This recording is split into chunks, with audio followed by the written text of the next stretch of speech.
Good morning. My name is Debbie Pyatt. I'm a fitness and wellness specialist too with Memorial Health System.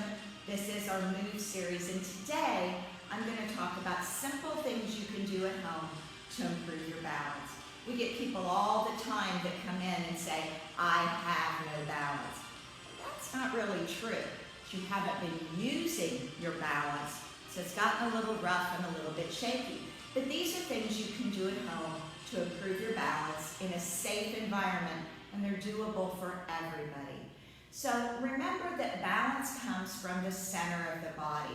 I used to teach dance, I studied ballet and jazz for many years, and we were always taught to do the movements, balance is from the core. So if you fell on a certain movement pattern, your instructor knew you didn't have core strength or you weren't holding your core up. So think about that whenever it comes to balance. When we start to round the shoulders and bend over even slightly, we've changed our center of balance and our focus becomes on the floor.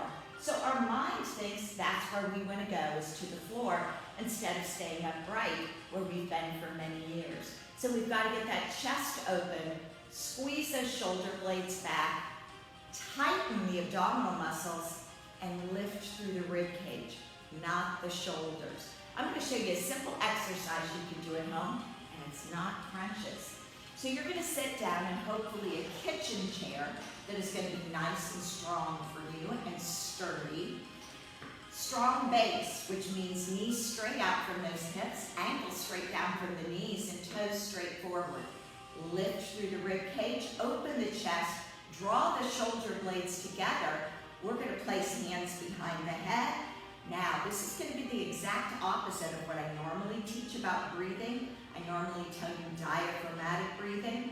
This is going to be the opposite. So as we inhale, I want you to squeeze your abdomen in as tight as you can get it. Inhale, squeeze tight, turn right, center, turn left, center, exhale and release. Inhale, squeeze tight, right, center, left, center, exhale and release. Inhale, squeeze it tight, push those shoulders down, turn right, center, turn left, center, exhale and release. Inhale, lift through the rib cage, open those elbows, turn right as far as you can go, center, turn left as far as you can go, center, exhale and release. Now, when you're doing these at home, I recommend doing that 25 times. Inhaling, as you pull up center, rotate right, center, rotate left, center, exhaling, rounding the back as you release. Do not use the seat back. Sitting like this in a kitchen chair, when you're out on the edge and you're not using that seat back, is a core strengthener. I'm using my abdominals, I'm using my back, I'm staying lifted, I'm working the chest because I have it open, I'm squeezing the shoulder blades together. Sit like this as many times a day as you can in a sturdy, stable chair or on the edge of a bench. If you're a reader, if you watch TV, every now and then have that kitchen chair in there. Scoot forward on the edge, just sit up like this, drop the arms. That is an exercise. Do it for 30 seconds, then go back to your comfy position. Then set up again, do it for another 30 seconds, 5 or 10 minutes later. Then release it. Your core will get stronger from doing that. Now, we get a lot of people coming in and saying that they don't have the balance or the strength to go up and down stairs anymore. So here is something you can do at home to give you the ability to safely and with confidence do stairs again. I have a 4-inch step bench here, and I'm going to set it near something stable. You can use the back of a kitchen chair, a handrail, a wall, piece of furniture that's high enough for you. But if you come into the wellness center and tell me you can't do stairs, you need help doing stairs again, and it might only be 2 or 3 to get you in your front door, I'm not going to put you on a bicycle. I'm not saying that that won't help you, but if you want to be a runner, I'm not going to put you on an elliptical. I'm going to put you on a treadmill and I'm slowly going to progress you to running. You have to run to be a runner.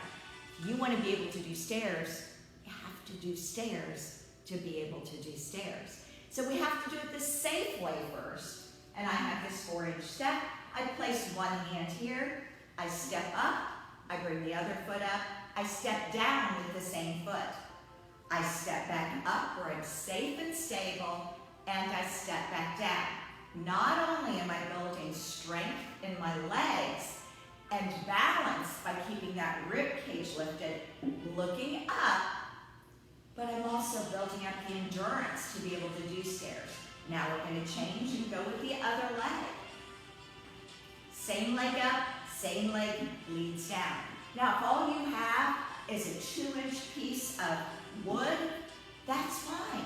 Find something that is elevated, and you can slowly progress to a higher step. You can use a bottom step on your staircase as long as it's the bottom step, and you use the handrail. Now in here, when I have people use these benches to try to gain the ability and the confidence to use stairs again, I always tell them start out at 10 to 15 seconds and then take a rest. And then 10 to 15 more seconds, and then take a rest. Building up to 2-minute intervals. That's 2 minutes with the right leg, stepping up, stepping down. Then 2 minutes with the left leg, stepping up, stepping down. And before you know it, they've got 5 or 6 sets in.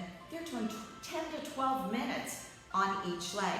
So their strength in their legs are gaining them the ability to do stairs, but also the endurance. Like I said, 10 to 15 seconds to start, then build up to 30 seconds, go to 45 seconds, go to 1 minute. It's going to take time to get there, but how safe do you want to be?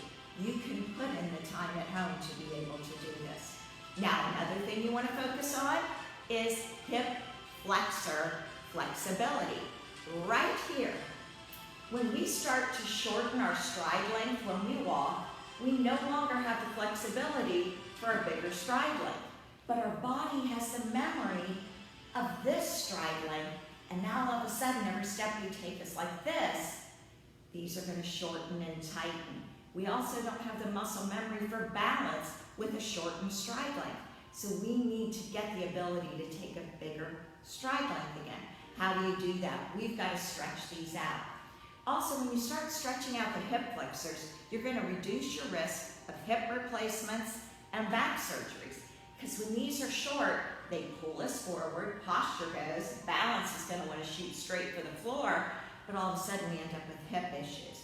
We end up with back issues, because as these shorten, everything gets tight. Everything gets pulled together instead of being long and elongated like it used to be. Now, safety first. So you want a chair or something stable beside you. You're just going to take one leg forward with a bent knee, the other leg back. Now I'm not taking too big of a stride length here, and I recommend you keep it short to start with.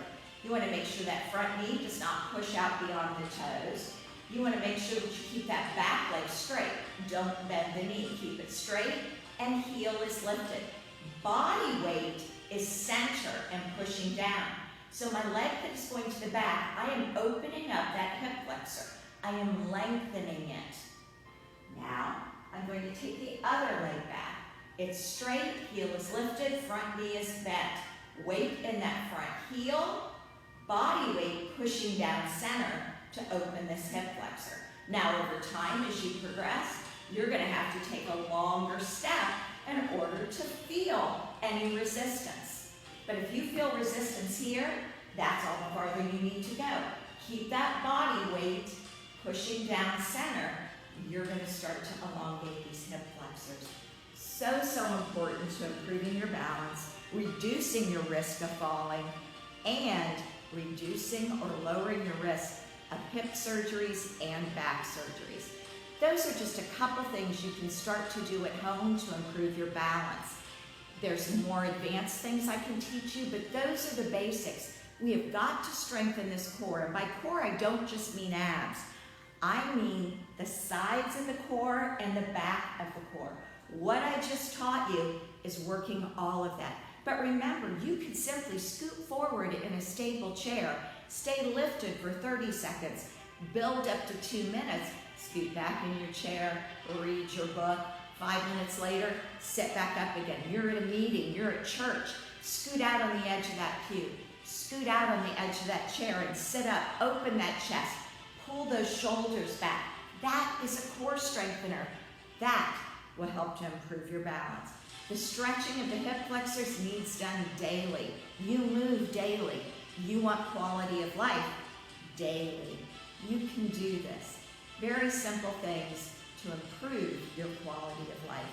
And that's what it's all about. That's why Memorial Health System brings me to you every Friday, is to try to improve your quality of life.